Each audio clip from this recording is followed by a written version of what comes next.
jornada en donde el dólar pegó una disparada importante. Digo disparada, pero siempre poniendo en relación con lo que es una suba de 53 centavos en el minorista, 40,32 terminó cerrando respecto de aquellas subas que supimos tener por el año 2018, donde podía moverse 1 peso, 2 pesos o de repente llegar a 40, como pasó a fin de agosto cuando Luis Toto Caputo era presidente del Banco Central y de repente tocó los 40.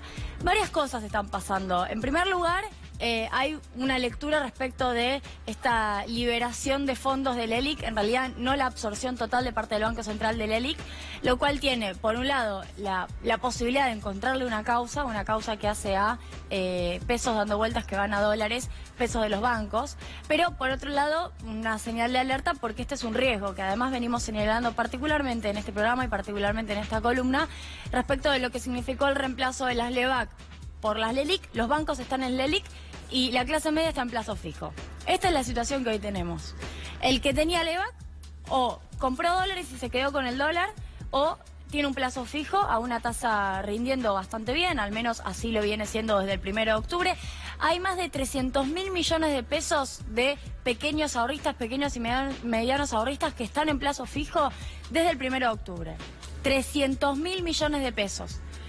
Recuerden que las LEBAC vencían cada vencimiento en torno a los 500.000 millones de pesos. Entonces hay una parte importante que se fue a plazo fijo. Y otra parte está en LELIC. Lo que están diciendo algunos es, efectivamente, esa pequeña bombita que sigue existiendo, en algún punto, al tener desarme de posiciones, va al dólar. El riesgo que venimos señalando siempre, se cambió un instrumento por otro. Esa es la realidad. Sí.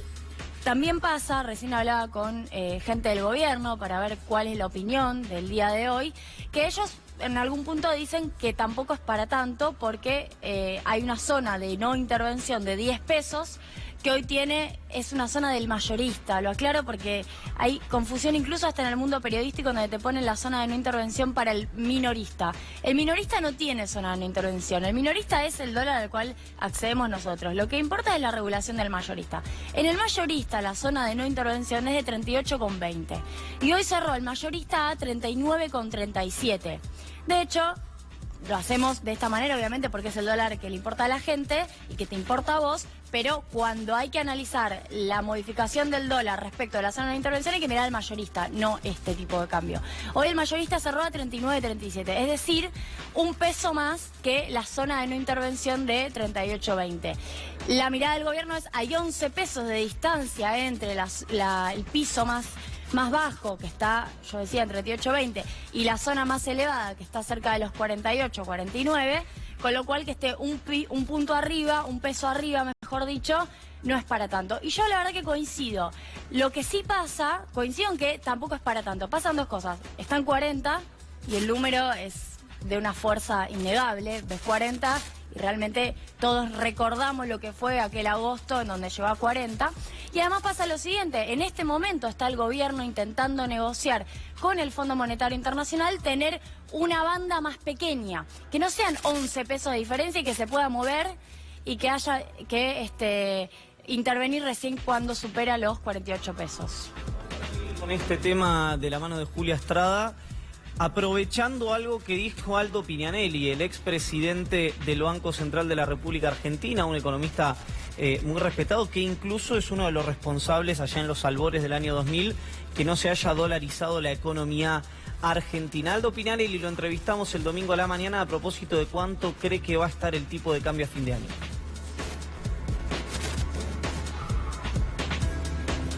El factor más desestabilizador de la economía argentina se llama Mauricio Macri, por sus grandes contradicciones. Termina con alto índice de pobreza, alta inflación, recesión y una crisis profunda. No va a ser la primera vez. Los argentinos con este modelo debe ser el único país en el mundo que choca enésima vez con la misma piedra. A este modelo no cierra por ningún lado. ¿Es confiable el precio a 48 pesos del dólar a fin de año? No, porque si la inflación no va a bajar de 40% como es mi estimación este año, con un dólar que estaba a 36 pesos a fin de año, multiplica por 1,40 y te va a dar un dólar superior a los 50 pesos. Y te va a dar un dólar superior a los 50 pesos. Bueno, podríamos decir, si estuviéramos hablando de algún partido de gobierno, que Aldo Pignanelli tiene legitimidad de origen y legitimidad de ejercicio. Legitimidad, bueno, de origen por lo que dije antes, y ejercicio porque fue uno de los más furibundos críticos de la gestión kirchnerista en los últimos años de Cristina Fernández, y de allí es donde se sostiene para decir, por supuesto mucho más crítico ahora la gestión del presidente Macri, para decir lo que está planteando. Y que tampoco sería un disparate, porque si No, ya está a claro. 40, pensar a fin de año en $1 a 50, con el antecedente de lo que ocurrió en el 2018, hasta Bueno, sería parte de un análisis lógico y real. Lo que pasa es que lo que pasó en 2018 no es normal. No debería ocurrir lo que volvió a pasar en 2018. El tipo de cambio arriba de 50, con lo que explicaba Julia, sería un poquito por encima de las bandas de flotación. Lo que pasa es que Pignanelli, y acá me parece que es no amplitud térmica, sino amplitud de inflación, que es, el gobierno dice que la inflación va a ser de 28. La consultora de, por ejemplo, Martín Redrado dice que va a ser de 31. Y Aldo Pignanelli dice que va a ser de 40. Acá hay entre 10 y 12 puntos de diferencia entre lo que dice el Poder Ejecutivo Nacional y lo que dice un economista muy escuchado, no solamente por la política, sino por los fondos de inversión.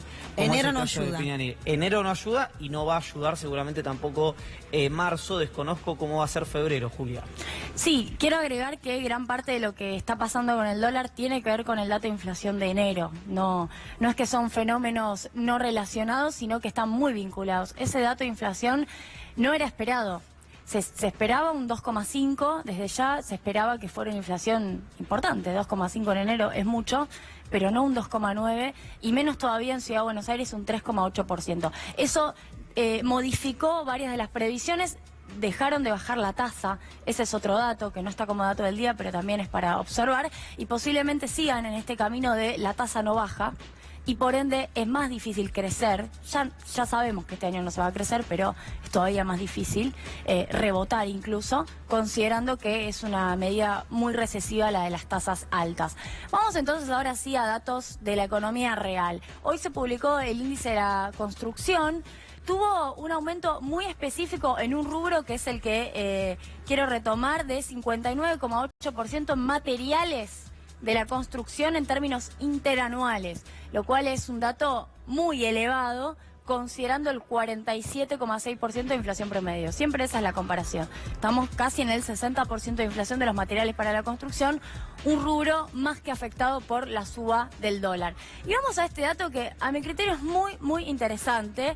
Y no lo vi en ningún lado, por eso me tomé el trabajo de buscarlo hoy en el INDEC, lo publicó a las 4 de la tarde el INDEC, el informe sobre turismo internacional. ¿Qué es lo que dice? Primero que son datos de diciembre, todavía no tenemos enero. Tengo muchas ganas de ver qué es lo que pasó en enero, pero por el momento sabemos que cayó 13,6% la cantidad de argentinos y argentinas que viajaron al exterior, cualquiera sea el destino, ya sea zona, el cono sur, América Latina o Europa. De hecho, los destinos más importantes vienen siendo Brasil, Estados Unidos y Europa. ¿Esto qué significa? Que atención cuando estamos revisando las noticias que vamos a estar hablando cuando tengamos datos de la temporada respecto de la cantidad de turistas en la costa atlántica, porque está totalmente relacionado. El que no se fue al exterior viaja a la costa atlántica, entonces hay que tener mucha cautela cuando presentan datos de mayor turismo en la costa atlántica como si fuera parte de un brote verde, y en realidad lo que tenemos es el resultado de sectores de clase media alta que no pudieron irse al exterior. Este dato es muy importante, 13,6%, casi 14% de caída. Y si vamos a los aeropuertos, porque además está dividido por aeropuertos, un informe muy interesante, el aeropuerto de Seiza, Aeroparque, tienen un desplome fenomenal en la cantidad de vuelos internacionales en diciembre. Veremos qué pasa en enero.